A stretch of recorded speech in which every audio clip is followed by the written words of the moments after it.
It's always a sad day when we have to say goodbye to one of our long-term cars, but especially when it's one that's been as fun to drive as the Mini John Cooper Works.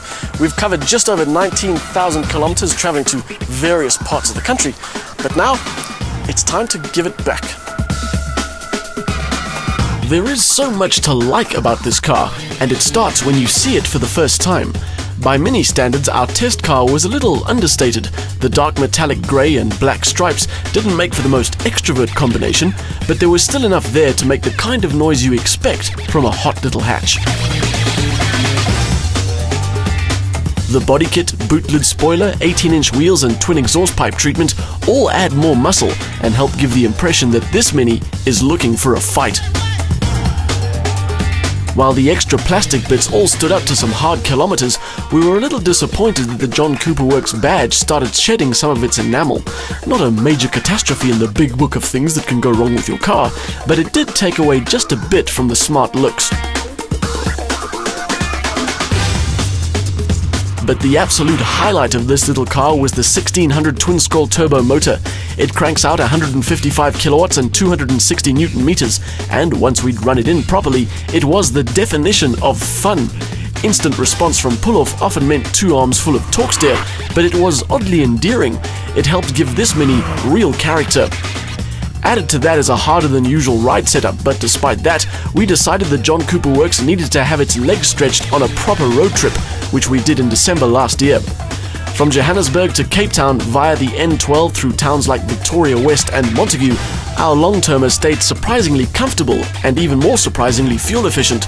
Over the 3,000 kilometer round trip, we averaged a fuel consumption figure of 7.1 liters per 100 Ks, which included 5 days of driving through Cape Town's December traffic. The interesting thing about the John Cooper Works is that it's the first long-term car we've had fitted with run-flat tyres as standard.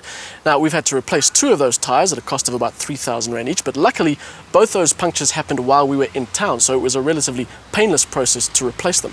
But there is a downside to run-flat tyres. Oh, it's a couple of downsides, starting with a 3 grand a tyre, frankly speaking. But yeah, I mean, run-flat tyres aren't available everywhere for a start, and as you by now know, you can't repair them as you would with a normal tyre. So when you have a problem with a run flat, you have to replace it. And in my experience, it wasn't so much a safety issue, but it was pouring with rain when I got the puncture.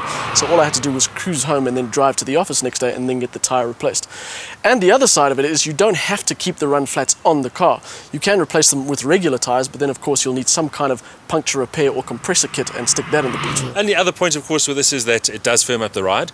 I mean, you're talking a car like the JCW, which is already quite firmly sprung. There are those people that might consider this car to be uncomfortable. And the other side of that as well is that it is quite noisy when the road surface is a little bit uneven. Low sidewalls, harder ride, more noise. But somehow that just didn't matter. This car is so full of character that you find yourself getting used to things like road noise and learning to appreciate other things like its well-sorted interior. During one of our updates last year, we complained about the seatbelt clip that often got wedged between the door and the edge of the front seat. Well, turns out that was just a bit of user error. We discovered a plastic slider at the bottom of the belt that moves up to keep the clip in place.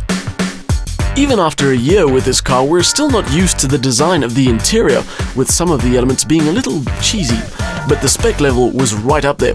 The John Cooper Works had just about every toy you could want, including sat-nav, Bluetooth, climate control, and a USB interface. It stayed comfortable, the wear was good, and the build quality stood up to the rigors of a year's worth of RPM driving.